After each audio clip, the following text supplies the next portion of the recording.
I would rather have no support than fake support. I fucking hate that shit, dude. I hate when somebody fake supports me. Like, I would rather you just sit there and tell me, hey, what you're doing, I don't agree with, and I'm not going to support you, than you give me some sort of fucking fake support. I hate that shit so much, dude.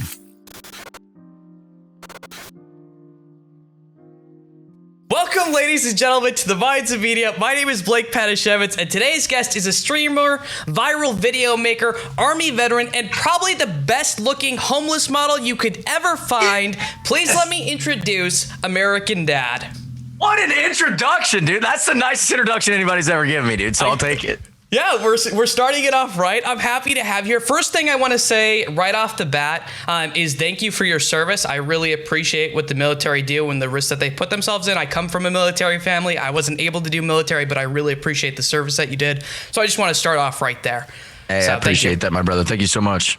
So I'm excited. We're going to talk about a lot of different things. I normally like to start off the show pretty easy, and then we get into the more difficult questions. One of the things about you is you are at least somewhat of a NASCAR fan. You definitely have you have a poster. And so my easy question for you before we get into the harder questions is, what is it about NASCAR that people enjoy? Because it just seems like an excuse to drink for like 12 hours. That's all I'm getting. I'll be honest. You kind of hit the nail on the head, bro. Like me, I don't go to NASCAR races to watch the race. I go to NASCAR races to get fucked up. Like I go to get smashed. Like there's a lot of stuff within the NASCAR culture that I don't really agree with at all. But there's definitely just something about, cars going 200 miles an hour and, you get to drink and it's impressive, dude, and it is. And, people will make the argument like, oh, it's not a sport. Dude, I don't care if you think it's a fucking sport or not. You can't sit there and tell me that, cars driving 200 miles an hour, within feet of each other is not impressive to you, and if you say it's not, I don't know. I definitely think it's a sport. I think it's more of a sport than like baseball. Like if I had to compare the two, I think I would put NASCAR higher level. But I consider baseball still a sport, but I feel like people do the same thing with baseball. They go to baseball to really drink, I feel like, most of the time. So I mean, there's definitely different reasons why people go, to different sporting events, but baseball, NASCAR, it does not compare to my love for basketball, which I'm sure you know that. Oh, I fucking love basketball, dude. I love basketball so much. What do you think about the current things that are kind of happening right now with the whole COVID thing? That's got to suck. With the whole bubble, like them having to play in Florida and stuff. Well, my Pacers are down 0-2 right now to the Miami Heat, which kind of sucks in my opinion. It's not very fair that the Heat get to play in Florida because it's kind of like home field advantage in my opinion. But the Pacers are going to get swept. I hate to say it, it sucks. They're going to lose. They're going to lose in 4. But the whole bubble situation, I don't know, man. They must be doing some fucking extensive ass testing down there because you can still have a sporting event without fans. Man, there's a lot of people that go behind the production, not just the players and the coaching staff.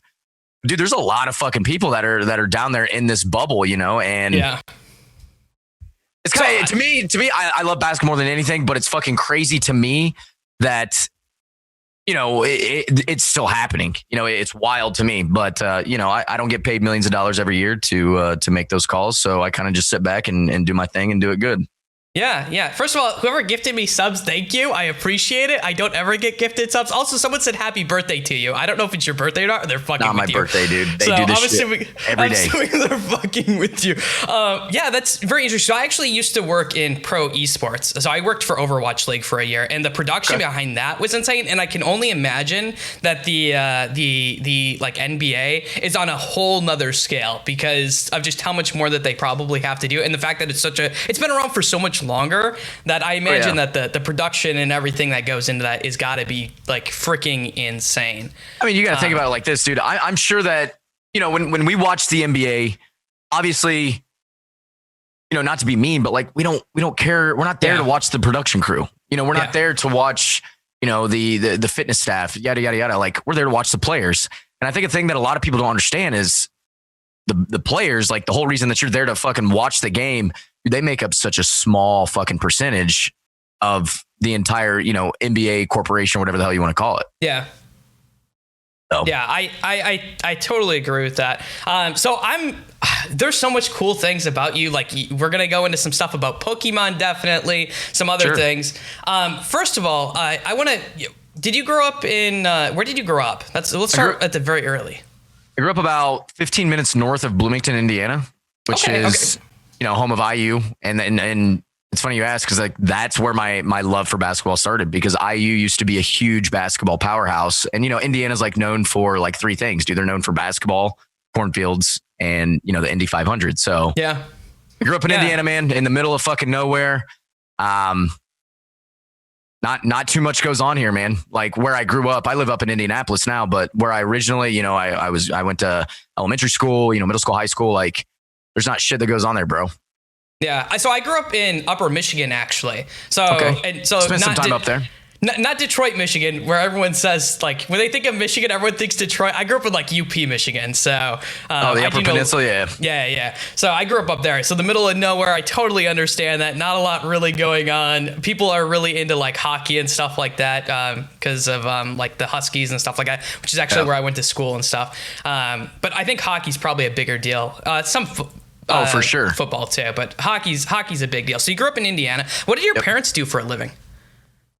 So for about 20 years, my mom drove a school bus for the school system that I went to school at, and really? she did that for a really long time. And I always hated it, man, because she drove the buses for the school system that I went to, and I would just ride with her. Like I didn't worry about catching the bus that went on my route. Like she would just have me ride her bus. So I was always the first person on the fucking bus, so early ass in the morning, and I was always the last one off the fucking bus, after school. So that sucks. Up until I got my license and I was able to drive. But my dad, he was a welder for aircrafts, aerospace really?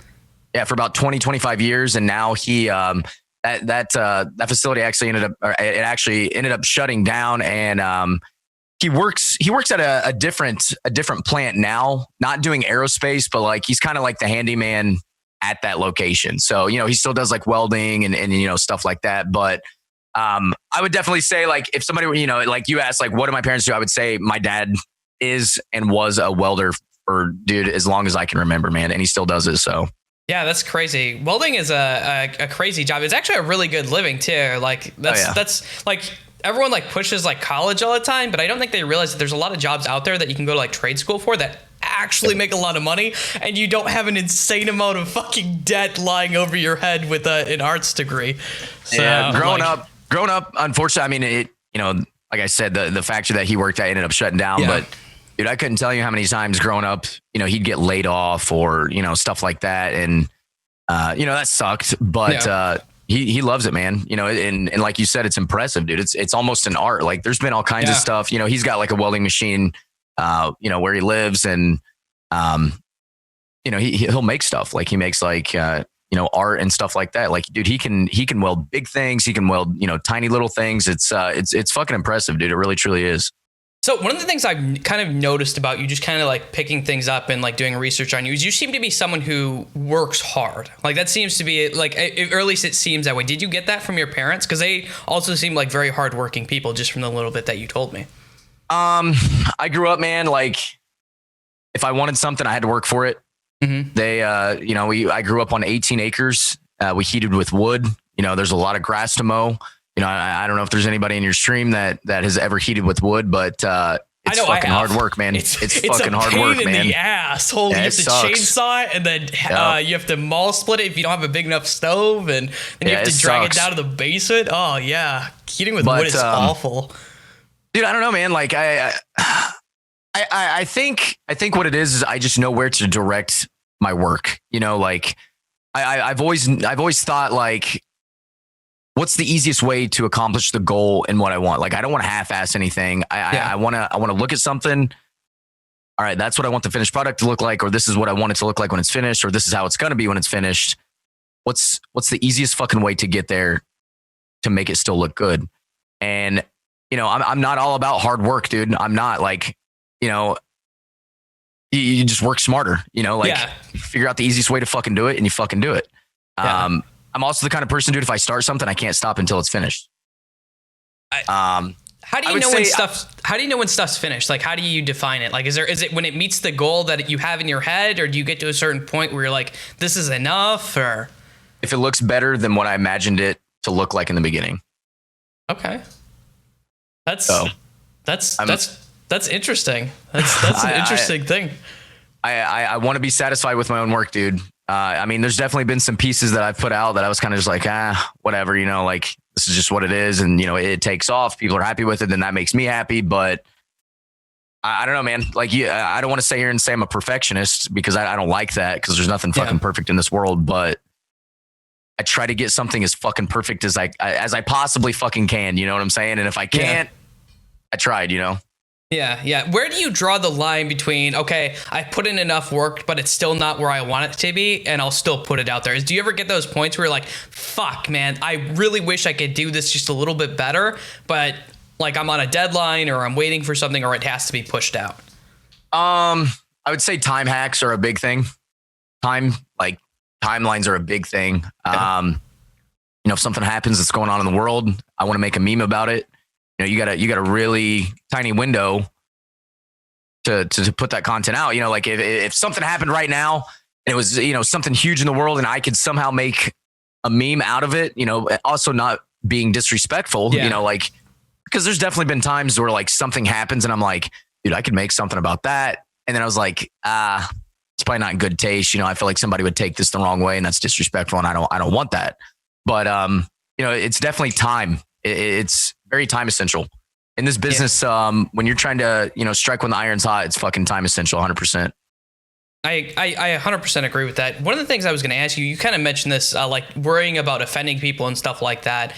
We're actually, I think, the same exact age, though. You look like you're like 40 and I look like I'm 18. We are the same age. Okay. I feel 40, brother. So that's not a diss. Trust me, I feel 40. So do I sometimes. Trust me, I wake up sometimes like, oh, my hips are my hips are not feeling very great today. So yeah, I feel you there. But I'm 28. And I think you're 20. You're the 28 or 29. We're pretty close. Yeah, I'll be 29 actually in 20 days. 19 days, my bad. Ooh, so. 19 days. Okay, there we go. Yeah, January I will be 29. So we're like the same exact age. So yeah, we are. One of the things I think I've noticed over the years is like what people can handle in comedy. I don't know if this is a good thing or a bad thing, but it's definitely changed in like what is acceptable to put out there and like what people can, I don't want to say handle or find appropriate. Is that something that you've watched change, and do you like that change, or like, how do you feel about it? I mean, you'd have to be blind or delusional to sit here and say, you know, a joke that you could have made 20 years ago. Yeah. You know, it's some of those are just not acceptable nowadays, you know, and I understand. I totally get that, dude. You know, times fucking change, bro. Like, and you know, it's most of them are for the good, you know, like those are good changes. Like, you know, my goal in this whole, you know, content creating world, this whole social media world, my goal is never, ever, ever to fucking offend anybody, dude. It's never to hurt anybody's feelings. It's never to shame anybody, to degrade anybody, you know, not just in an individual person, but you know, a group of people. That's actually the complete fucking opposite of what I want to do. You know, like, when I first started this, dude, and I seen how happy I made people, you know, even if it was for fucking, you know, 20 seconds on a 20-second video, like I fell in love with that. I became obsessed with making people laugh, making people fucking happy. And the absolute opposite I want to do is hurt anybody's feelings. So back to your question. Yeah, I mean, definitely within the last, you know, 20 years, and you can even go deeper than that, there's definitely things nowadays that you can't say or make jokes, or I mean, fuck, even within the last 5 years, you know, and I get that and I respect that and I honor that. But you know, and it's probably going to continue to change. But you know, I don't ever see myself having to deal with that. You know, like making a joke that was inappropriate, because I know where to draw the fucking line. Because the line is drawn right at the fucking beginning. I would never even, you know, come up with an idea or execute, you know, a video or a skit or a joke or a tweet or, an Instagram post or anything that I had any idea that it would offend anybody in any way. That's not my fucking goal at all. But with that being said, a little asshole comes into my stream and says some rude shit to me, I'm gonna fucking drill him, dude. I'm gonna fire back. But obviously, I'm not gonna say something that is gonna. My goal is not to hurt their feelings. All right, like when somebody talks shit to me and I talk shit back to them, my goal is to not hurt your feelings. Like I'm not gonna make fun of the way that you look. I'm not gonna make fun of anything that you cannot help.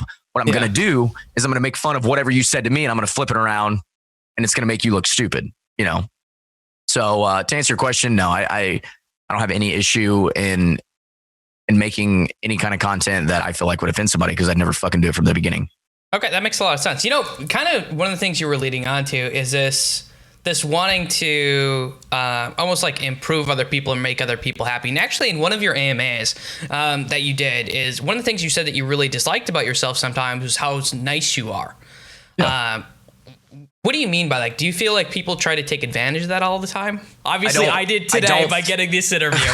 I don't think that. I know that. Okay. I'm a nice person, man. I got a lot of love in my heart, and that caring and loving actually comes from a lot of hatred and anger, dude. Like I grew up not a good person, man. I was a fucking punk. If I looked back at me when I was fucking 18, 19 years old, I was not a person I would like who I am now. People change, people evolve. If you're not growing into being a better person, if you're not learning from your mistakes, you're not growing, trying to become a better person. And what's the whole fucking point of your existence? You know what I'm saying? I'm not saying like go out and, like do something negative about that to yourself. But what I'm saying is fucking fix yourself. Like if you're being an asshole to people, stop being an asshole to people. It's super fucking simple. Like there's one rule in this world that you can follow that you'll never hurt anybody's fucking feelings, dude. And that's be respectful. That's the only rule you have to follow and you'll be all right, dude. Like some people are obviously better off than some, like financially, relationship wise, yada, yada, yada. But dude, you don't have to have a lot of money. You don't have to be in a good relationship. You don't have to have a lot of friends to be fucking respectful to everybody else. Yeah, that's actually something my dad always taught me too. He always said, Blake, you should always respect pretty much everyone because first of all, you never know where someone's going to end up and it's just the right thing to do. And you don't know what somebody's going through. Yeah. You don't know. Like, you could say something negative to somebody that pushes them to that limit, dude. And I don't wish that shit on anybody. Yeah. There's a lot of people in this world that I don't like. I don't hate anybody. There's a lot of people in this world I don't like, but I would never wish for them to hurt themselves. Yeah. I agree with that. When I was younger, you mentioned being younger. I had kind of that thought process and it wasn't right with me, but there was people who treated me very badly growing up. And I was like, I don't give two fucks about you people. And there was some bad things that happened. And later on, I realized that is just wrong. You shouldn't want bad things to happen to people. Like it's just a terrible mindset and it eats you alive eventually. And people make mistakes, dude. Like, you make mistakes. I make mistakes. Everybody that's watching your stream make mistakes. And, you make a mistake. You're not a piece of shit, dude. All right. You're not. But you make a mistake. You realize, oh, fuck, that's a mistake. And then you continue to do it. You're kind of a piece of shit, man. Yeah. Like it happens. That's what people do. They make mistakes. They learn, they grow, move the fuck on. Yeah, 100%. So one of the interesting things is you said you didn't like the person you were when you were 18 and 19. What was that? What did that person look like? What were you doing? So that way, maybe other people who are like that maybe notice things. I just didn't care about anything, dude. I had no drive. I was kind of rude to people that were close to me, like my family, my brother, shit like that. And I don't know. I just wasn't really respectful, man. I didn't really respect myself and I didn't really respect the people around me. And, now where I'm at and who I am, that's the complete fucking opposite of who I am. Yeah. Yeah, that makes sense. What was school like growing up for you? Because you mentioned you grew up in Indiana. I don't know how small of an area you grew up in. I grew up in a fairly small area, like less than 100 people, but that's very different than people who have like huge ass schools. So what was it like growing up for you? I think our graduating class had like 250. Oh, okay. So, not too big, not too small. I had a really small group of friends, dude. We really didn't fuck with anybody. We kind of kept our circle small. We weren't a bunch of jocks. We weren't a bunch of, like what people would call nerds or geeks or outcasts, man. We were kind of just like in the between, like there were definitely like geeky, nerdy things that we did and we loved. There was definitely, there was some of us that were pretty athletic, and we played on traveling baseball teams, basketball teams, we played football for a couple of years, but we kept our circles pretty small, man. There was about a group of, I'd say 8 or 9 of us that we started hanging out in middle school, which middle school for us, I don't know where it started for you guys, was 6th grade. Yeah. And then all the way up until we graduated, and then people kind of went their separate ways.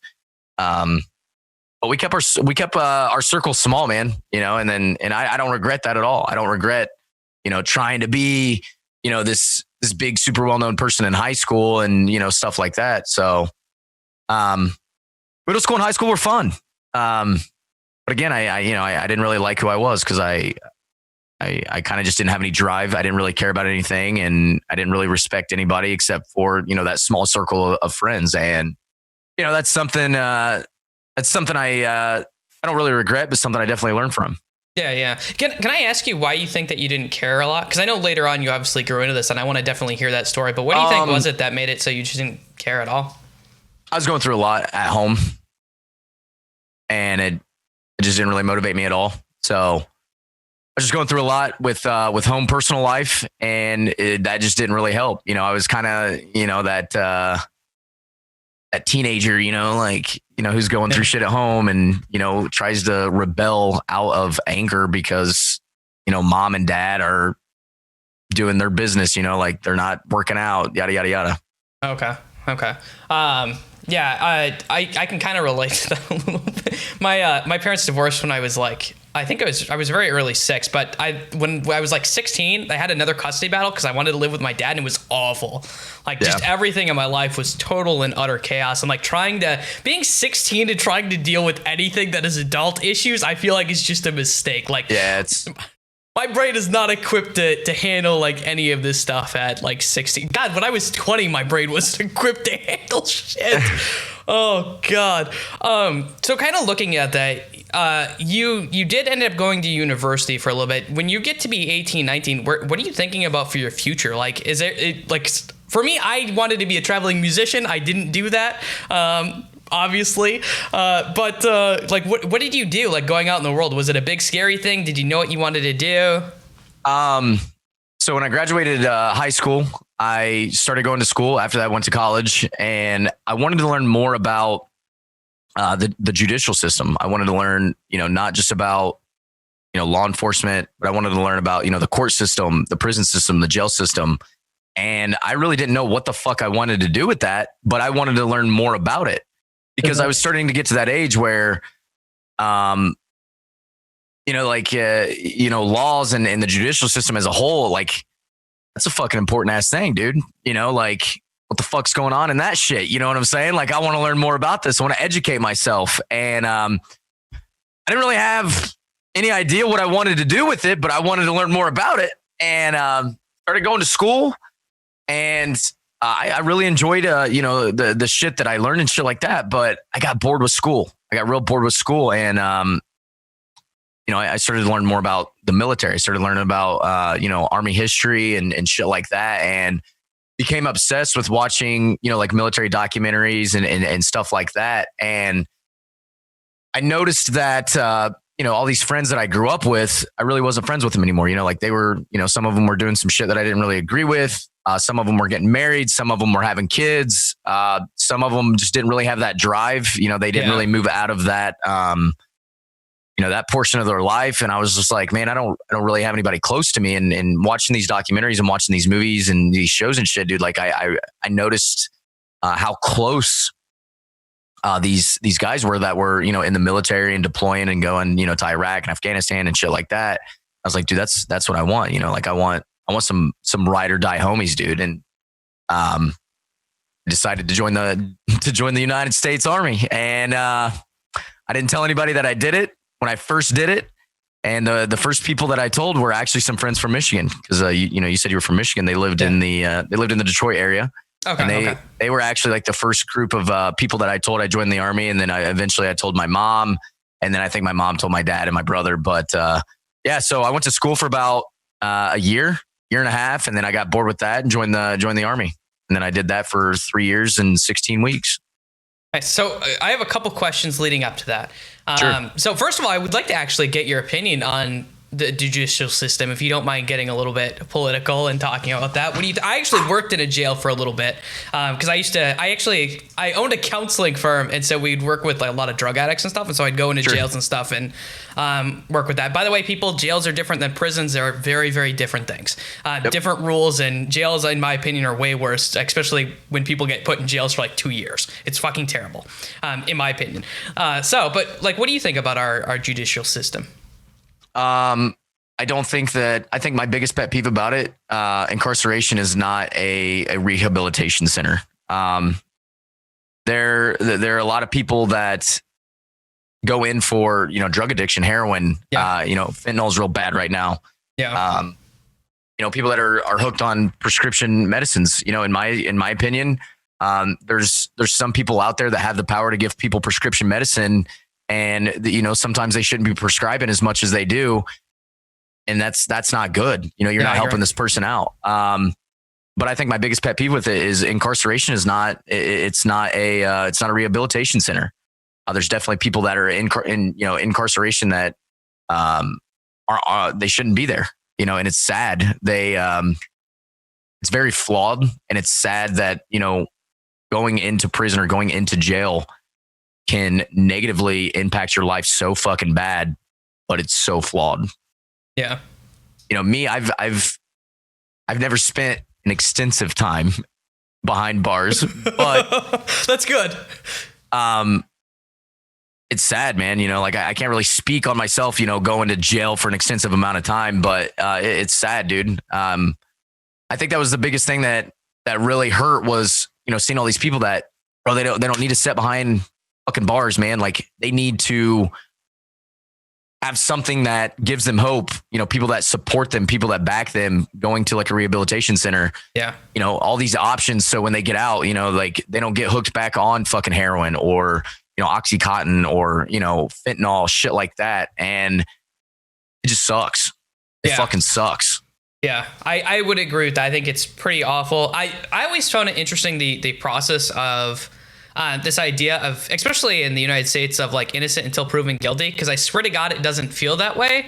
It definitely in some cases, for sure. Yeah. I mean, I don't know how much you know about courts and stuff like that, but jury trials, in my opinion, the way that they go about picking the jury sometimes, I don't know, man. It's just weird. I feel like there's some cases that I've read that I'm just like, this man's not gonna, it's just not gonna be fair, man. Like, if I was in his shoes, I'd say, dude, just fucking send me to jail now, man. Like, there's no way I'm gonna be able to convince these people that I didn't do this. And it goes back to the whole, like, I just want everybody in this world to have a fair fucking shot, man. That's what it comes down to, brother. I would agree with that. I always get really mad when, and this might be really minor, but like when someone is actually found innocent and then everyone's like, oh my God, they did it. And it's like, wait a minute. This is like the one true time that the justice system is actually working as intended. When people are found not guilty, that is technically our justice system working as intended. Yeah, don't be mad at the person. You can be mad at the situation at hand that happened, but be mad at the prosecution, man. They fucked it up somewhere. Yeah. Or he was innocent. So yeah, or he was just fucking innocent. Like, it happens. Like, there are people that go to court that don't fucking belong there. So if the man or woman become innocent, hey, I get it, man. There's definitely been cases that I'm like, I'm almost certain this person fucking did this, and this sucks that they're walking. But on the other hand, there have definitely been a lot of times where people have walked that deserve to walk. And there's definitely been a lot of times where people didn't walk that deserve to fucking walk. I don't know, man. People are humans. They're not fucking perfect. And it just sucks. It does. It does.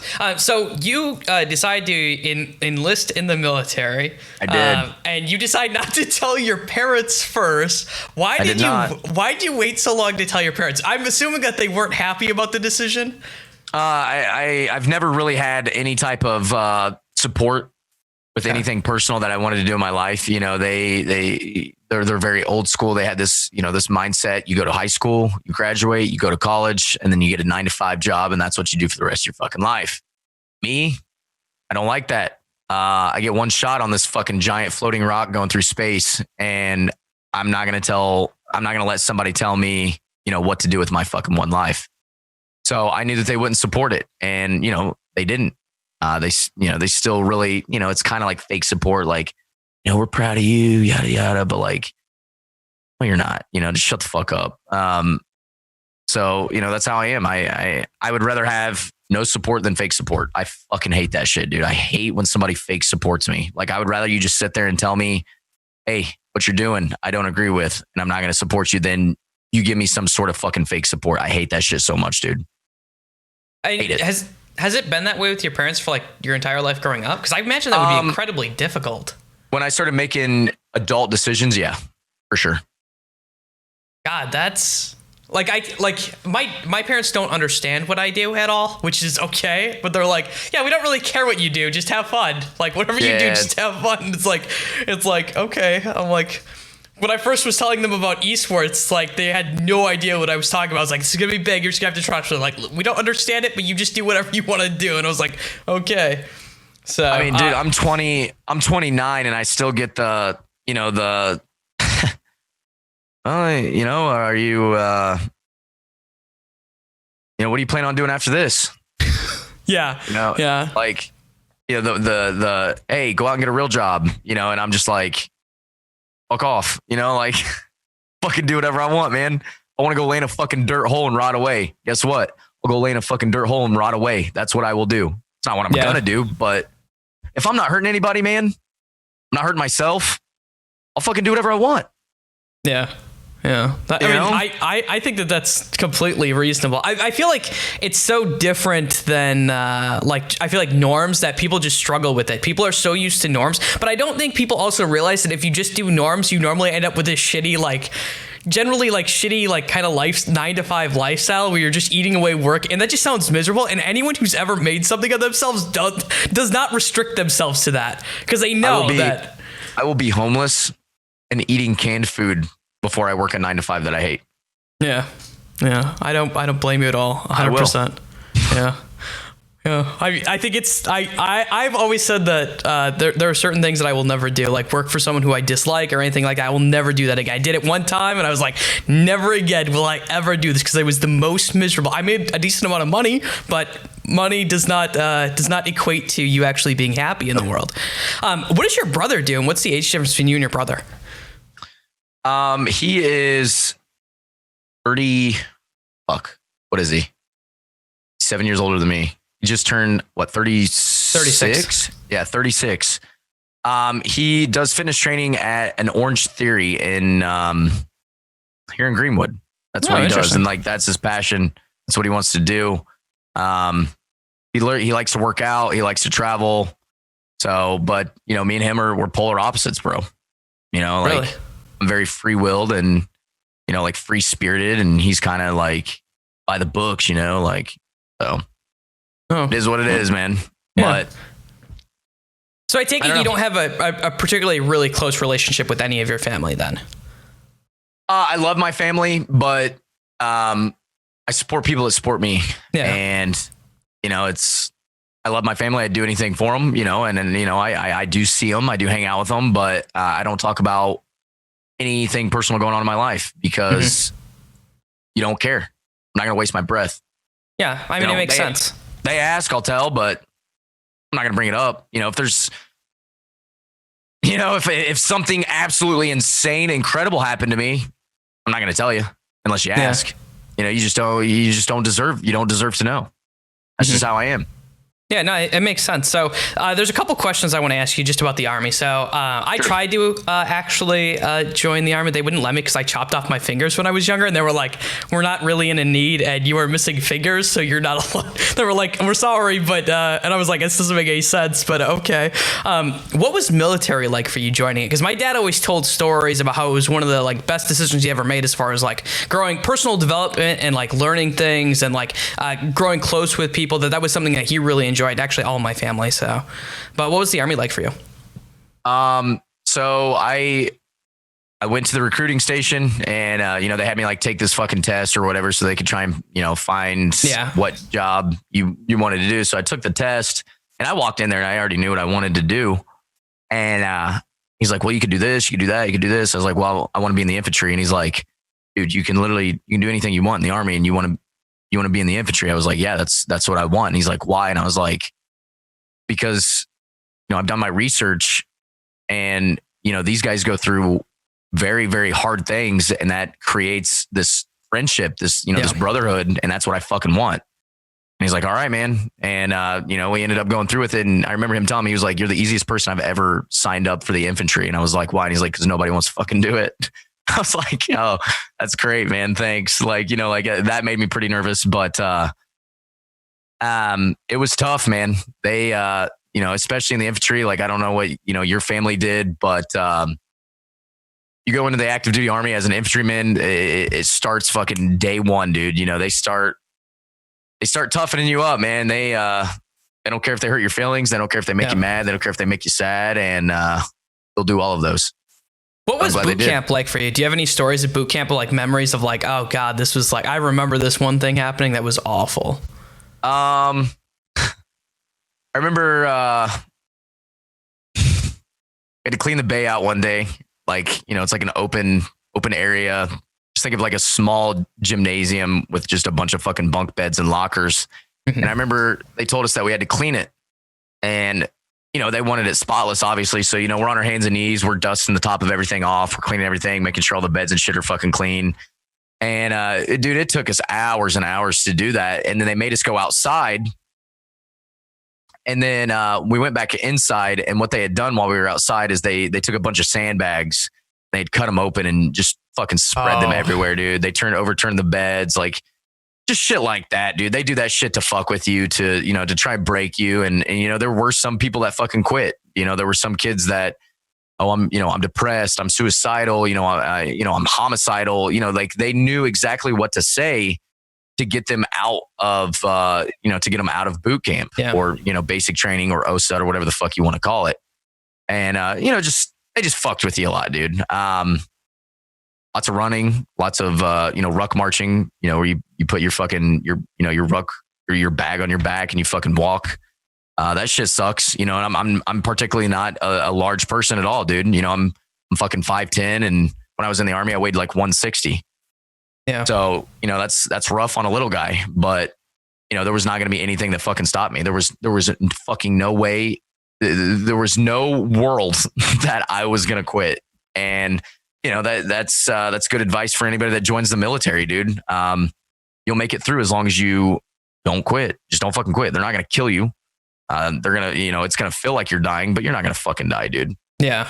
Yeah. No, that's basically what I've heard is that if you ever do join, that it's basically, as long as you don't quit, you'll make it. I think that's true for probably, I mean, do you think that philosophy is kind of true for a lot of things though? As long as you don't quit and you keep trying, you can make it? Or do you think there's some things that you just can't make it? I mean, I would say like maybe being a professional basketball player at like, so maybe there's some extremes that are like that, but where does that line hit? There's definitely, limitations. Like me, I played basketball and baseball growing up. There was no fucking way I was going to ever be in the, MLB or the NBA. But, I feel like with anything, if you want something fucking bad enough, you don't quit. And the most important thing is, dude, is to know where to direct your fucking work. All right.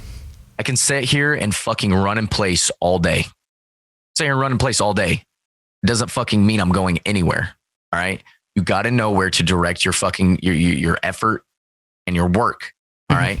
Don't get work and progress mixed up with, success. Like, you have to know what moves to make, when to make them, how to make them, and how to get there. That's the biggest one, in my opinion. I feel like that one's bigger than not saying I quit, because like, I couldn't tell you how many times there've been people that come to me and they're like, AD, I've been streaming for fucking 4 years and I average 3 viewers. And I'm like, you got to do something different, man.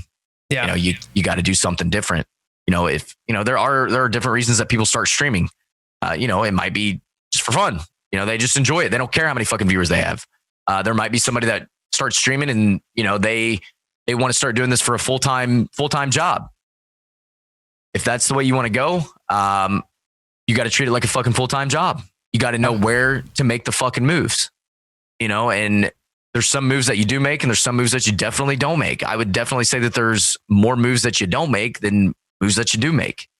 But I don't know, man. It's it's funny you mentioned like streaming, because that's one of the things that I've always found very interesting, and I've heard like lots of different theories on this, and I kind of would want to get your theory. I actually don't think that, generally speaking, streaming is actually the best way that you grow at being a streamer. Like, I feel like that's like just because Twitch's like discoverability is fucking terrible, and so it almost feels like it's almost counterintuitive. Like, you should actually probably do less streaming, or you should make sure that your efforts streaming are very effective towards other things that you should actually be doing, and by default your stream will grow. So like this content here, this is recording, so I can put it on like YouTube, I can put it on like Instagram and Twitter, and I can get these nice little clips and put it up there. But really, like, that's the only reason for like live streaming, is it's just an extra thing where I can basically live record it. But I feel like that's how streaming should probably be taken a lot of times.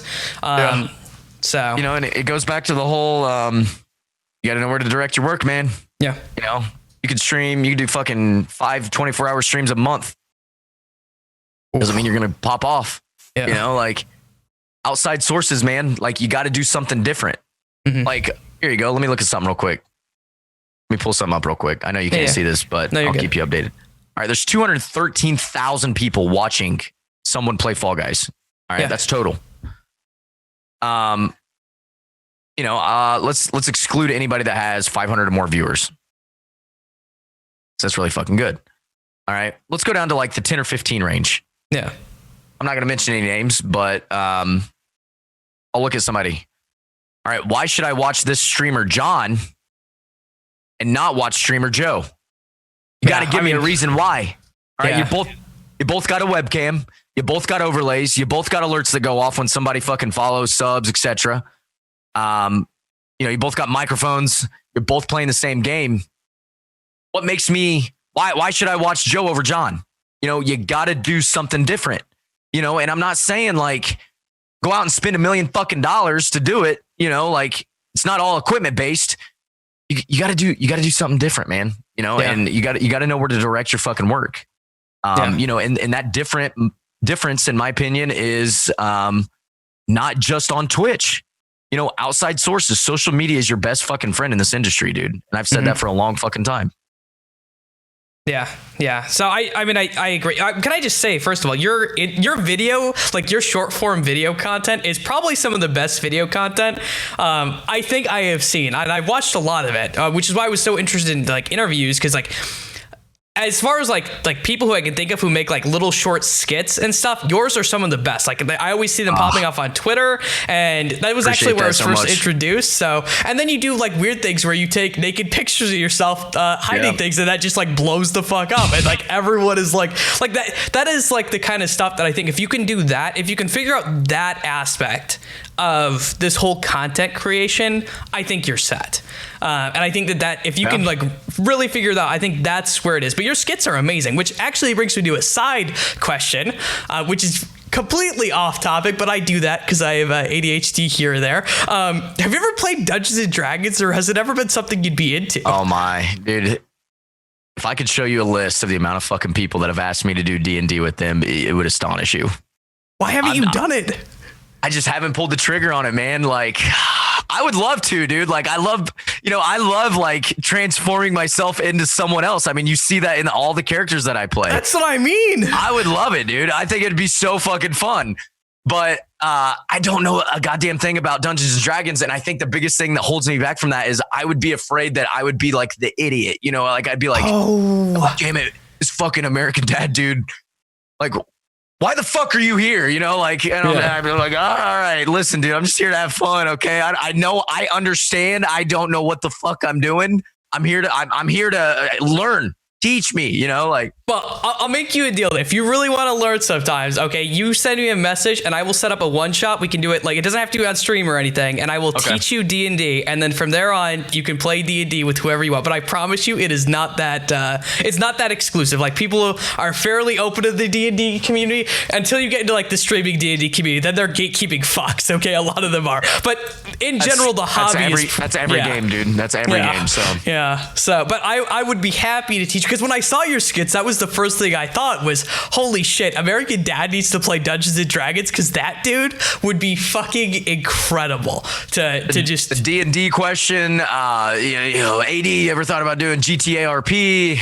I actually do that. That's something millions I do of times. Yeah, it's so good. I'm not against any of it, dude. You know, and I've watched a lot of GTA RP, but dude, I am the busiest fucking person in the world, dude. I truly am. I do all of my own work, all of my own editing, graphic stuff, social media stuff.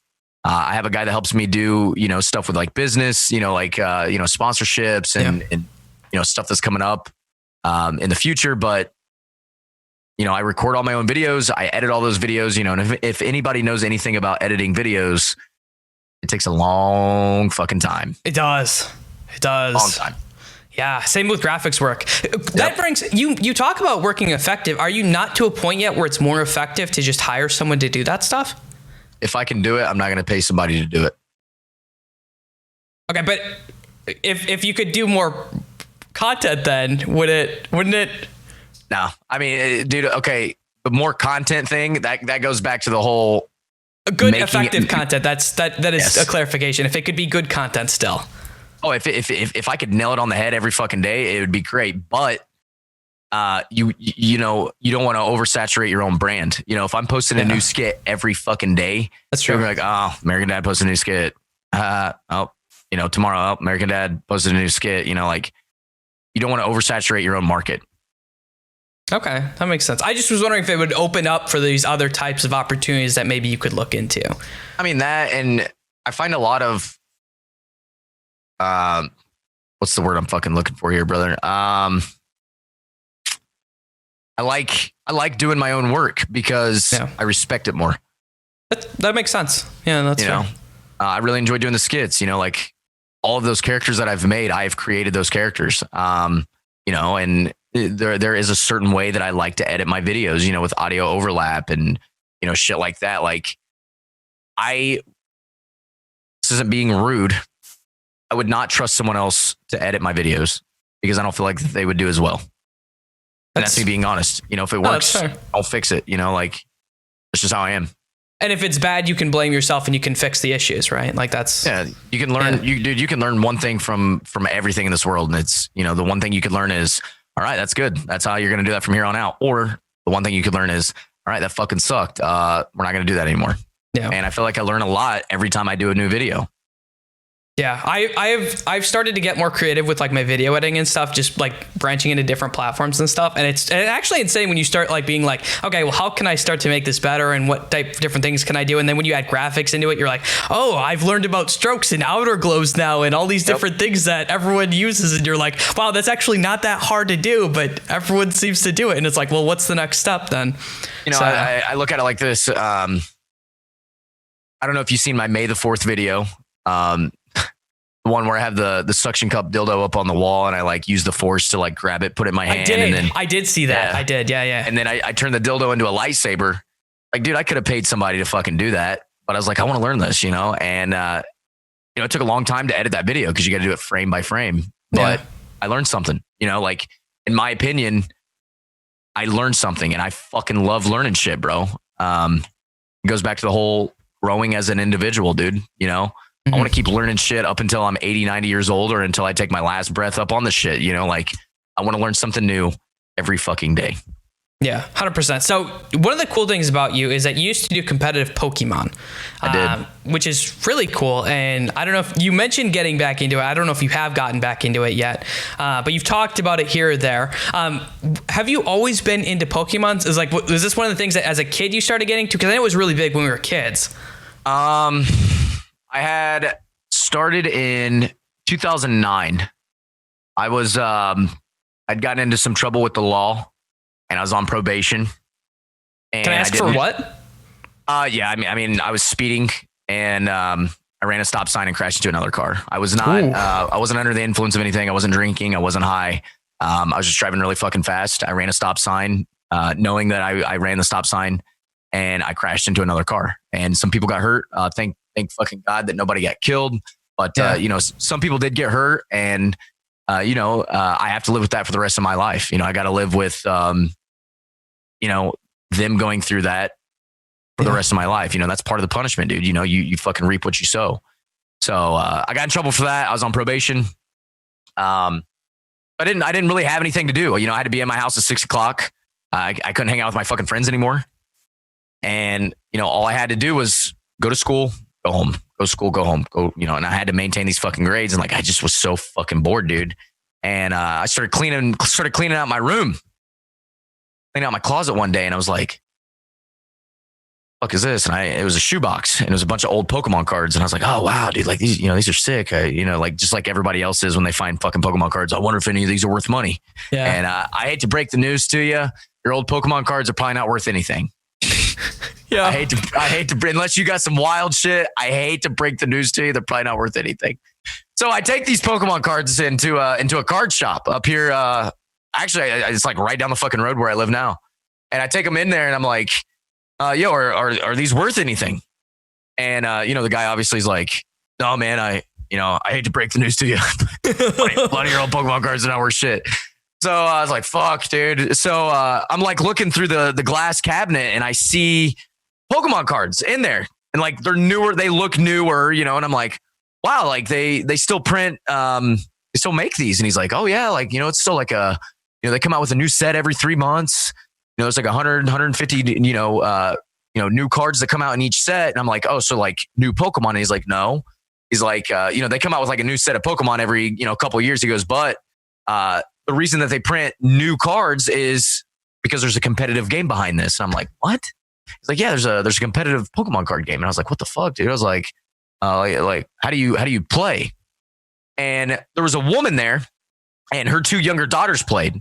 And she's like, well, I can teach you how to play. And her name was Julie. And I'll never forget Julie for as long as I live, dude. And she taught me how to play. And she's like, you know, are you coming to the city championship on Saturday? And I was like, well, I didn't fucking know anything about it. I was like, yeah, you know, I'll fucking come. You know, I build a deck, you know, and they're like, there's all kinds of rules, man. Like there's like legal cards, you know, there's non-legal cards. You know, what they do is they take all of the newer cards that they print, and that's the standard format. That's the legal sets. And dude, I played in this fucking tournament, man. And I fell in love with it, bro. I fucking loved it so much. And, you know, I started going to all these tournaments and stuff when I got off probation. You know, I started flying to different states, you know, going to state championships, going to, you know, United States, you know, US regionals, going to nationals, you know, and then a couple of years went by and, you know, I started going to, you know, like the world championships and shit like that. And like started meeting all these new friends, dude. And, that just made me love the game more. Like my 2 roommates, I met them through Pokemon, you know, and one of them is arguably, you know, one of the best players to ever play the fucking game. You know, he's won 7 US regionals. He's won a national title. He's gotten second in nationals. And like, you know, for anybody that's watching or listening to this, when I say these tournaments are a fucking real thing, dude, like national tournaments are like 1,200 people. They're not small, you know, and there's large amounts of money that is prize money into this shit. And that's what they do for a living. Azul does it and Pram, they do that for a living. And, you know, unfortunately with the COVID shit going on now, they're kind of like out of a job, but I fell in love with it, dude. I fell in love with the competitive atmosphere. I fell in love with the friendships I made. I fell in love with just playing the fucking game, dude. And, you know, Pokemon was a huge fucking part of me. And I played from 09 to like 12, the end of 12. And then, you know, I had to leave. I had to go to Afghanistan. in early 13, and I didn't play from 13 to, when did I get out? 15. I didn't play from 13 to 15, and then in 2016 started playing again. Popped the fuck off. I got my Worlds invite that year, and then coming back, you're 1 year coming back into the game. That's pretty hard to do. And then in 17, I got my Worlds. I got back-to-back Worlds invites, and then I quit in 17 because streaming and content creating was really fucking taking off, and I wanted to dedicate all of my time to that because Twitch means a lot to me. But I still go to Pokemon tournaments when we can. I still go to nationals. I still go to Worlds, in support of Pram and Azul, and some of the other friends that don't live in the Indiana area. Just support them and hang out with the homies, dude. And for if anyone if anyone in your stream that is watching this thinks that a whole group of Pokemon nerds don't know how to fucking party, I will tell you something right now, dude. I have been to army parties. I've been to college parties. I've been to Twitch parties, and I've been to Pokemon parties. And there's no other group in this fucking world that full sends harder than a bunch of fucking Pokemon nerds. I believe it. To be honest, it blew me the fuck away, dude. Yeah, I could not believe it. I remember my first Pokemon party I went to, because people are traveling from all over the nation, and even at Worlds, they're traveling all over the world. People are staying in these fucking nice ass hotels. People are getting Airbnbs. People are getting, condos, suites. And they're like, hey, you want to go to this party at so-and-so's house? And I'm like, I fucking guess, man, dude. I have never fucking seen anything like it in my entire fucking life. Like when I say those motherfuckers full send, they full send, man. It's crazy, dude. I will say that I've been to a couple. I was gonna go to TwitchCon this year, but obviously it got canceled. But I've been to a couple like Twitch parties with just a bunch of Twitch people. I'm not gonna lie, those people can't drink. Okay, I'm sorry. I've seen them try to do shots, and it is embarrassing sometimes. Like, no offense, anyone who I'll call it out, but like they have their little vodka shot. They're like, oh, and they're like, and I'm just like, what are you doing? And they're like chasing it. I'm like, just take the damn shot and move on. Like it's all you do is you just. Go to yourself to a Pokemon party, dude. You see those motherfuckers drinking that shit out of the bottle. Like, you're just like, what the fuck? I just watched this dude get top 4 at Worlds, and he's over here slamming a fucking, a bottle of Grey Goose, and you're like, yep, there he is, dude. Yeah. Like, they full send, dude. I believe it because so I went to an engineering school, and that was the one thing that we all had. They were all really, really geeky people, but all they did is they like played games or either I don't. For the record. I consider myself a huge fucking nerd. I consider myself a huge nerd. I think a huge geek. Yeah. So when I'm calling someone a nerd or a geek, I'm just pointing out that I coexist with these people. Yeah. All right. I don't want anybody. I don't make fun of people. I don't do that shit. I am a nerd. I'm a huge fucking nerd. I own probably way fucking more Star Wars, Pokemon, Breaking Bad, whatever the fuck you want to get into. I probably own way more merchandise than anybody in stream because I am a fucking nerd. I'm a geek. All right. So I don't want anybody to ever think that like, I'm like, oh yeah, dude, he's a fucking nerd. Like that's in our world. That's not a diss. That's oh, he's a homie. Like, he's one of us. So yeah, I 100% get it. But yeah, that was the thing is like they'd play like Magic the Gathering or they would play like video and then they would just drink. It was like those extremes. You played video games, Magic the Gathering, or you drank. That was like the trifecta that people tend to do. So I could completely agree with that. And I imagine that it's insane. And now I want to go to a Pokemon party way more than I want to go to. You live in Michigan, huh? I moved down to Florida recently. So I live down in Florida because my girlfriend's an engineer. We're at in Florida. Northwest Florida, near Pensacola. How far away from Orlando do you live? 9 hours. I could drive it. There's always a big tournament down in Orlando, so that's not that far. I could drive. Michigan is a 12-hour drive north to south, so.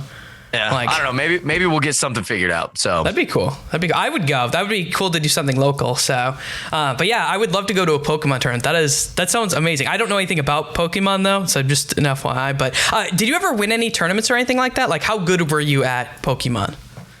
We were.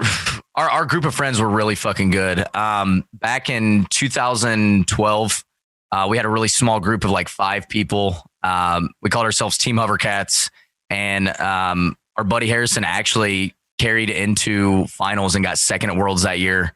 I've won a shit ton of like big tournaments within Indiana. They hold a lot of tournaments here. Yeah. I think in 2017, I was on like a 6-game win streak or like a six tournament win streak here in Indiana. And I think like in the power rankings, I was like top 5 in the world at that moment, like, and that's coming back from, 2 years of not, only 2 years in of not playing for like 3 years. I do have a pretty good reputation in that community, but you start comparing me to people like Azul or Pram, like it's not even close, dude. Like, like Pram's been doing this shit for fucking 15, 16 years, dude. And I wish I could show you his trophy case, but I actually saw the video of it. I can't carry it in here, but it's extremely impressive, bro. It's extremely impressive. But no, I mean, I've done super well. Like, Pokemon has had streams on, like big tournaments. I've been on quite a few of those. But I don't know, man. Nice. At the end of the day, you get your Worlds invite. You're in the top. You're in the top fucking echelon of fucking players. But I don't know. So, I feel like if I would have took it a lot more serious, I would have a better rap sheet of myself, if that makes sense. Yeah, that makes sense. So I have a question, and this is a very serious question. You once said you were going to go back. With everything that's happening with content creation, is that a realistic thing? Are you actually going to ever go back to Pokemon? Or do you think that part of your life is done now, as far as like being a competitive player? I don't know, man. We'll have to see. Okay, we'll have to see. 'Cause that's a big announcement, dude. Like, I don't know, man. We'll have to see. But if I sat here and said that I haven't been playing off stream and collecting cards again, I'd be fucking lying. Okay. But we'll have to see, man. Okay. So I want to ask you, I know we're running a little bit low on time, so there's a couple more questions I want to ask you, because I know you have a very busy schedule and I don't want to take up too much of your time. I wanted to ask you about living in Afghanistan and being active duty in Afghanistan, and I think it was Khost, the province of Khost. Is that how you say that? Khost? Khost province, yeah. Khost. Yep. What was it like being there? Like, I don't know how close you were to combat or dealing with that or anything like that. What was being in Afghanistan like for you? It's fucking hot, dude. The hottest I've ever been in my life is in Afghanistan. The coldest I've ever been in my life was Afghanistan. It sucks, man. Like, it's a lot of people think that Afghanistan is super desert. They think it's super flat, but from what I know, in southern Afghanistan, it is very flat. It's very deserty. But where we were at, like the east, like northeast part of that country, it's very mountainous, dude. It's very, very mountainous. It sucks, dude. People, the people of Afghanistan, like the locals and shit, they're not blessed with a lot of things. Like they build these villages or these huts out of fucking mud. It's very unfortunate, man. Like my heart does go out for, the people that just want to live their fucking life over there, dude. Like they don't want to be subjected to that fucking war. And, I think about that often, dude. Like, don't get me wrong. There are fucking bad people over there. They are, and they deserve to pay for what the fuck they've done, to their own people and to others and shit like that, pushing their own personal agenda. And, I didn't really realize it at the time when I was there, like how sad I am for the local people of Afghanistan, the innocent people that just want to live their fucking life. I didn't really realize that until after, I'd gotten back and I really started fucking thinking about it. But, there was some local people that, we would work with. Like we had interpreters and shit. Like when we'd leave the wire, like when we'd go out, into sector and do shit, we had these interpreters that were from Afghanistan. And, that's what they did. They would talk to, the people there. Like if we had a question or, like our LT or platoon sergeant needed to talk to somebody that they didn't understand English, that was their fucking job. And, we became real close, real close with these people. And, unfortunately, towards the end of our time in Khost province, our 2 interpreters, they were killed. And, it's just shit like that. It's sad. Like, they were just trying to make a living to support their fucking family. And, at the end of the day, they were subjected to that war, and it's fucking sad, dude. That shit fucking sucks. But, it is what it is, man. But like once you get out, like the actual like country side of Afghanistan it's fucking gorgeous, man. Like the mountains and the foliage and shit like that. It is a beautiful country. It's just sad as fuck that it's it's a breeding grounds for extreme agendas being pushed. Yeah. I don't want to ask you too many more questions, but I have a couple just because I think that it's important for people to kind of know this stuff. Because I don't think we see things on TV, we see things on media, but I don't think people really can understand the emotions or the feelings people have being in those situations. I don't think it's possible really to truly grasp a lot of that stuff. When you're out there, like, are you scared? Is it something that you become normalized to everything that's going on? There was definitely people before me, like on previous deployments that went through very, very difficult things. Our deployment was seemingly mild. Okay. And like, I'm fucking lucky for that shit. But, there was definitely times that like, it's fucking scary, but there becomes a time like, and anybody that's ever deployed, as time goes on, you kind of it's some things that you were scared of before or things that you thought about that did scare you, it just didn't really scare you anymore, and like you just can't get normalized to it. Yeah, I mean, it sounds, kind of fucking psychotic, but like I remember the first time that we took incoming, indirect fire, like I was fucking terrified, and then by the end of the deployment, dude, like it was kind of just like whatever, you know what I'm fucking saying? Like it was just. It wasn't even that big of a fucking deal, but I don't know, man.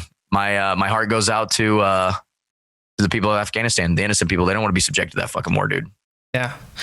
Why'd you get out? Because I mean, I'm sure you had the option to stay in longer. What made it after 3 years and something weeks? Yeah. So I fell out of a truck when I was in Afghanistan. Fell out of a fucking truck, landed on my wrist. All right. At the time, I did not know I broke my wrist. And when I say I broke my wrist, I fucked it up bad.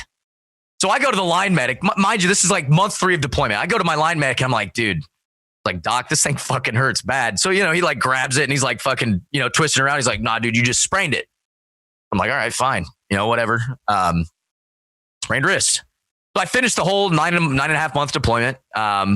We get back home to, to America and go all the way through 14, go about halfway through 15. And I get called into the platoon or the first sergeant's office. And he's like, hey, you need to either decide if you're staying in or you're getting the fuck out. I was like, fuck, I don't know, man. And I decided, I was like, I'm going to get the fuck out. And so when you get out of the Army, dude, there's all kinds of shit you got to go through, like all kinds of paperwork, classes, medical shit. Yep. And it got to the point where I had to go to the medical and they're like, all right, hey, we just want to check all the shit, make sure you're not fucked up, blah, blah, blah, blah, blah. And they're like, is there anything that you have not been to the doctor for that you want to get checked out? And I was like, yeah. I was like, my fucking wrist hurts, man. I was like, I fell on it bad in Afghanistan and I want to get it checked out. And they're like, all right, yeah, we'll do an x-ray or whatever. They do the x-ray. They call me back 2 days later, like, hey, we need you to come in. I'm like, sure, what's up? They come in and he's like, dude, your wrist is fucked. And I'm like, what do you mean? He's like, you broke a bone in your wrist called the scaphoid. And I was like, this motherfucker's telling me I broke a fucking, I don't know what the fuck a scaphoid is, like, oh yeah, dude, the scaphoid. Yeah, fuck yeah. Fuck that thing, And so he explained it to me. It's a bone in your wrist that kind of looks like a kidney bean. He goes, you broke it. He goes, and then it healed. He goes, you got like 2 bones that are like barely connecting right here. He goes, we need to bring those back. I was like, all right, how the fuck we do that? And he's like, well, we're going to take you up to Ohio and you're going to get surgery at Wright-Patterson Air Force Base. And I was like, fuck, dude, I don't want to fucking go up there. So they take me up to Wright-Patterson Air Force Base. And dude, they put me in the fucking nicest fucking place I've ever been in my entire life, dude. I was so fucking stoked, bro. And so they put me in this fucking nice ass house, dude. And I'm there. I go in. I get surgery, come out of surgery, and that was the first time I'd ever like really been put under for anything. And I remember, they're like doing their shit, they're getting the IV set or whatever, and like they're like, pumping shit in or whatever. And I'm like, is this the shit that's going to put me to sleep? And she's like, no, not this. She goes, but this is. And like, she's like, all right, are you ready? And I was like, yep. And she like did whatever the fuck she had to do. And the last thing I remember saying was, all right, I'll see you there. I was fucking out, bro. And I remember I woke up and my girlfriend at the time was standing there. And like, dude, I was saying shit that like, I knew what I was saying, but like, I just didn't give a fuck. Like my girlfriend was standing there, dude. And my girlfriend at the time, like big long story, we broke up. But just never mind. We're not even fucking into this. We don't have time. It's okay. I'm gonna get fucking pissed off. So I'm like sitting there flirting with the fucking nurse, dude. I'm flirting with the fucking nurse. And like my girlfriend's right here, dude. I'm just flirting with the fucking nurse and shit, dude. But ended up getting out and I had this big ass wrap on my arm, dude. Big fucking thing. I felt like Mega Man, bro.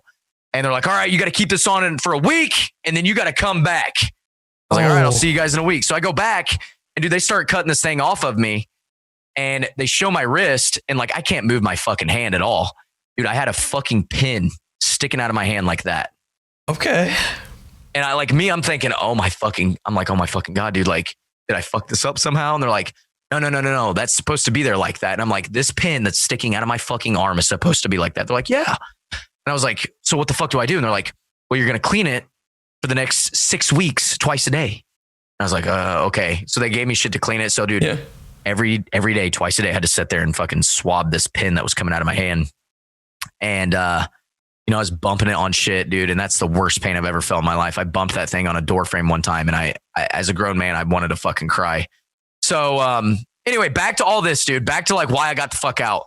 So, they're like, all right, Ramey, they're like, hey man, if you want to fucking stay in, you can stay in, but, you're going to have to go through like rehabilitation bullshit or you can get out and we'll give you a $25,000 severance check because we fucked you over. And I'm like, $25K, baby. Give me that shit. I want it. So I took the $25K and I fucking ran, dude. That makes sense. I miss it every day. I miss the Army every day, man. I miss my friends. I miss even, some of the bullshit, dude. Yeah. Did they take the pin out with a pair of pliers? Because I had pins in my fingers. Oh my God. I gotta tell you this. They just grabbed fucking pliers and literally just yoinked them the fuck out. It was the weirdest feeling. Let me get a drink real quick and then we'll go into this because I'm fucking dying, bro. So with the whole pin thing, I went back to Wright Pat and I'm like, all right, let's get this son of a bitch out. And they're like, all right, we're going to do it. We're going to do an x-ray real quick. And I was like, all right, let's do an x-ray. So they did an x-ray, whatever. And he's like, I want to leave it in for 2 more weeks. And I was like, dude, I was like, man, and I could see it, dude. Like it was getting longer and longer. Like it was starting to come out. I was like, it's like it's coming out, man. I was like, this thing is coming out of my fucking hand. He's like, no, you're noticing it more because the swelling in your hand's going down. And I'm like, damn, dude, that is a good fucking point. You got me there. So I was like, all right, I'll see you in 2 weeks. I'm sitting at a bar downtown Indianapolis. All right, I'm sitting with, I was actually at Pokemon Nationals. I was hanging out with all my friends. We were at a bar and my girlfriend at the time was sitting beside me. And I felt a lot of pressure from my hand being relieved. Like it was a very bizarre feeling, dude. And I look down and I shit you not, dude, I'm watching this pin slowly get pushed out of my arm and it just falls over like that because it's completely out of my hand. So, me, I'm freaking the fuck out. Like inside, I'm not expressing it. And I look over at my girlfriend and I go, Samantha, I need you to not fucking freak out right now. But this pin just fucking came out of my hand, and she like, oh my God, starts freaking out and shit. And she goes to try and grab my arm. I'm like, don't touch my fucking arm. I don't know what the fuck is wrong. So we end up going to the VA hospital and, I tell them the situation and shit and they cast me up. And then I go back to, Wright-Patterson Air Force Base. And he's like, well, damn. He goes, that thing did come out, didn't it? And I'm like, yes, motherfucker. It's right here. Yes, it did come out. So that's my story. But usually they pull them out with fucking pliers. But mine, it likes to just come out when I'm getting fucking drunk at a bar. So. Oh, I'm not laughing at. Okay, I'm laughing at you. It's hilarious. Funny. No, the whole situation's funny. It really is. It truly is. Oh, God, that is incredible. Oh yeah, it was a gnarly ass surgery, dude. Like I know you guys can't see it, but they cut me from here all the way down to here. And then they cut me here too. They took a bone graft out of the bottom of my hand to fix that kidney bean. They put it in that V right there. And then that's what they ran the fucking rod through. So I do have a screw in my hand somewhere, but yeah, that rod was fucking gnarly, bro. Oh God. It was insane, man. Yeah, that's crazy. So I have a couple more questions I want to get to you. These are the important ones to me. So you have a bunch of tattoos. I do. All over you. Do any of your tattoos have a particular meaning that is like really special to you? Like, are they just because they look cool? All of them have a meaning. Some mean more than others. So there's definitely a couple that were impulse tattoos, which I don't personally recommend, but they did have a meaning. And I have a lot of friend tattoos. Okay. But I would say. I'd say the one that means the most to me is my stick tight tattoo. That's something that I live by every single fucking day, man. And you can apply it to anything. A lot of people always hear me talk about stick tight. It's on my merch. It's in my bios. And what that means is it actually originates from a song by a band called Terror. And in that song they talk about sticking tight to your friends. The song is called Stick Tight. So if anybody wants to look that shit up, they can. And, the song is about just being fucking homies, dude. Fuck everybody else. Fuck the hate. Just be fucking homies, stick tight to your friends. And, I kind of apply that to everything. Like if you got a dream, you got a passion, you got a goal, stick tight to that shit, dude. You got friends, you got family people, people that you love, you stick tight to them, dude. Like if you have a certain, goal or, like I said, man, like stick tight to anything that you're passionate about, bro. Yeah, I like that. I would say, and it's the most simple tattoo on there. I can show it to you. Yeah. It's the most simple tattoo that I probably have, dude. Backward, but it's actually good on my screen. So that's probably the one that means the most to me. All of them have a meaning, but that's definitely the most meaningful one. Yeah, for sure. Awesome. Do you remember when you got that and what kind of made you just push you to like, okay, I need to get this to remember forever? I think I got it in 2017 when I really started to miss my Army friends. I started missing them real fucking bad around 16, 17. And, just because they live, in California or Virginia or wherever, I can still stick tight to, being a good friend, reaching out sometimes. And that's why I did it. Awesome. Okay. I've taken a lot of your time and I thank you so much for being here. I've had a fun interview. I could honestly probably ask you questions for hours. Ask me a couple more. We're good. Okay. We're good for more. Oh God. See, now you put me on the spot. One of the things you've mentioned as being kind of your biggest fear is drowning. That would be something that you're scared of, at least dying that way, or that. That's terrifying. Why are you so scared of drowning? Like, I think it's just like when you're in water, you can't really defend yourself. Yeah. The ocean is the most unforgiving thing in the fucking world, dude. It will beat you fucking down, and it doesn't give a shit. Mm-hmm. Like. When you're underwater and you try and move, you're restricted. When you try to yell, you try to talk, no one's gonna fucking hear you. Mm-hmm. You can't you can't fucking punch it back. You can't fucking shoot at it. Like you can't do nothing, and you can't breathe. That's what kills you. Like it's terrifying to me, dude. And like the deeper you go in whatever water that you're in, it's black. It's pitch dark like that. It's fucking terrifying, dude. Drowning. Is it such a bad fear where you wouldn't go on like a cruise or anything like that? Oh, I went down to Florida and I was staying at Turner's house and he has 2 jet skis and like, dude, we took the jet skis like out into the fucking ocean. Yeah. Like not just like in the bay. Like we took them way the fuck out there. Like, like it was very far out, like land, you could barely, land was just a line, and everything around you was just ocean. And I was fine. I fucking loved that shit. But it's it's like I will not go swimming like in a river. I will not go fuck around with floods. You know, it's the rapids and shit like that. That's what takes you down. Like shit that if I can't swim in it, I'm not getting in it. You know what I'm saying? Like I can swim in the ocean, you know, like, but no. Okay. That's fair. Are you an adrenaline junkie? Is that something that you like? Do you like the adrenaline? I love it, dude. It's a fucking drug to me, man. I love it. I'm gonna start base jumping here. Like I was gonna ask, what is the craziest thing you've done, and are you gonna build up to? I mean, I think base jumping is probably the most dangerous thing, isn't it? Base jumping is pretty fucking dangerous, actually. Oh yeah. I've went very, very, very fast in cars. I haven't done it since I got in my car crash though, so I did learn from my fucking mistake. I'm not a piece of shit. Fastest I've ever been in a car was 165. That was fucking fast. Just recently, I got naked and did a naked gainer off of an Olympic high dive that you're not supposed to be up there. Like I'm not going to mention anything, but we got up there. I was not supposed to be up there, but I fucking went up there anyway. And I did a naked gainer off of that. That was pretty fucking high.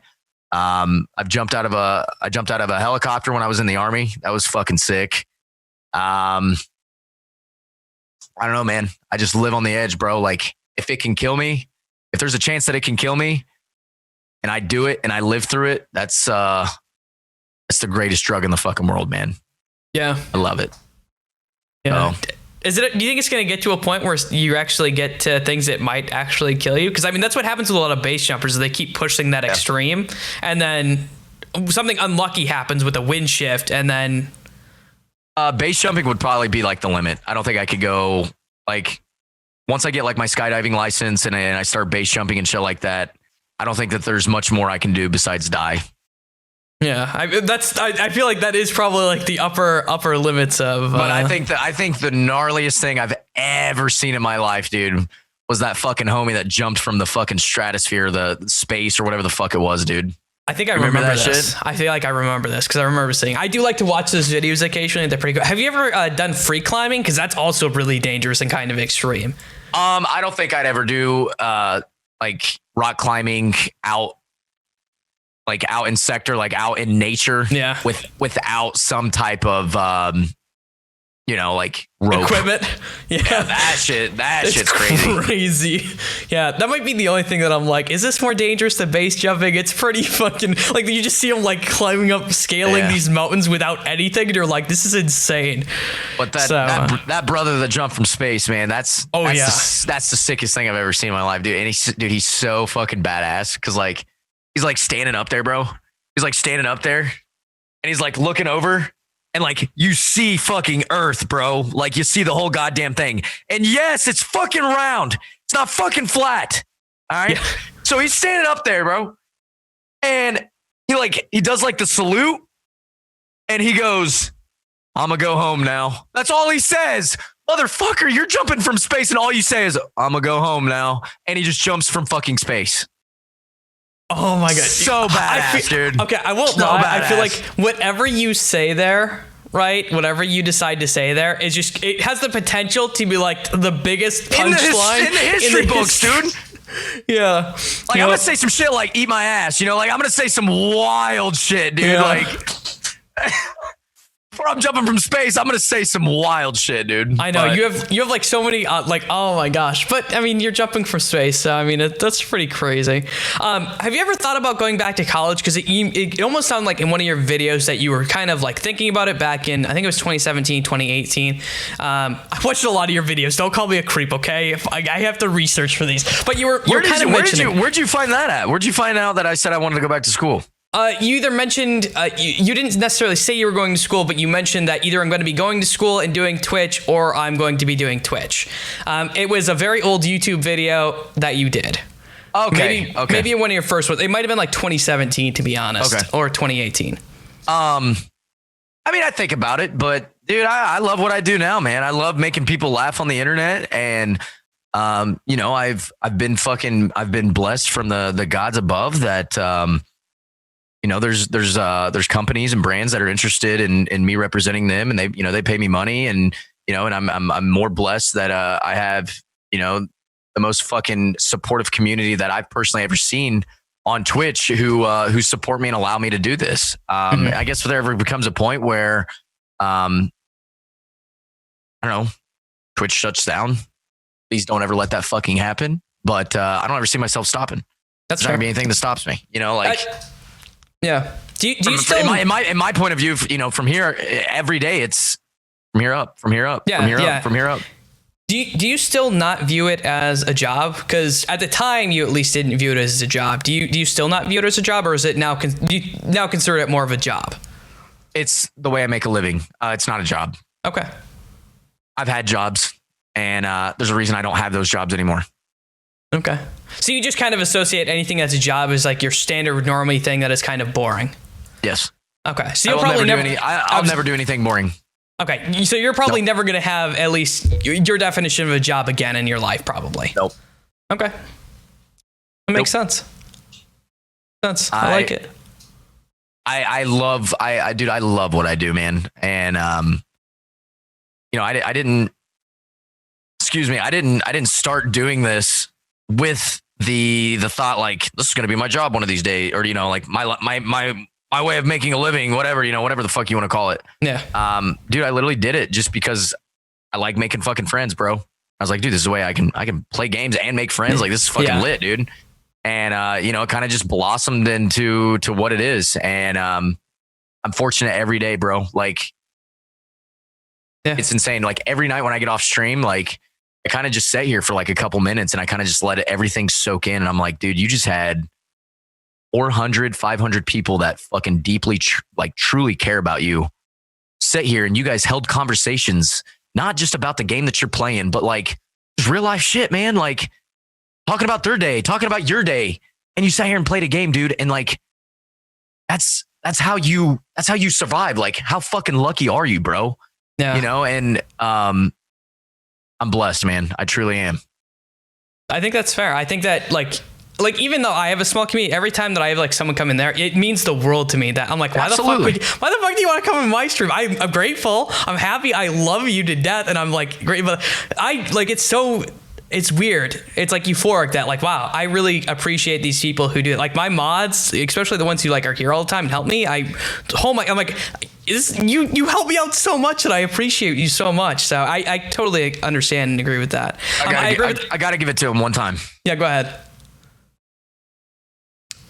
Let's see it, boys. Don't be pussies. Yeah. Yup. Yep. There they are. Yep. I like it. I like it. Is that a clean plunger, or is it still? It is. Okay. Oh, dude, I've never used this, and I never will. I just wanted to make sure.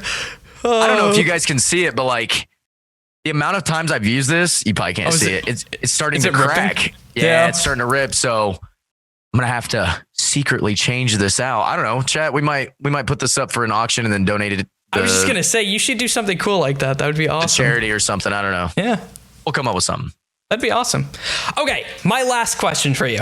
Okay, thank you so much for the interview so far. This is arguably the hardest question I've asked you the entire night. That being said, having had the experience being on this interview show, hopefully you enjoyed it. If you did not, too bad, and you're already almost through it, so you're fucking stuck. That being said, having had the experience being on this show, if you could see anyone to be on here who you would like to see interviewed, who would you like to see? And if you can give me a couple names, that'd be cool, because... one of my biggest inspirations for my sketch comedy is a guy named Chris Melberger. I have no idea who that is, but I will look him up after this.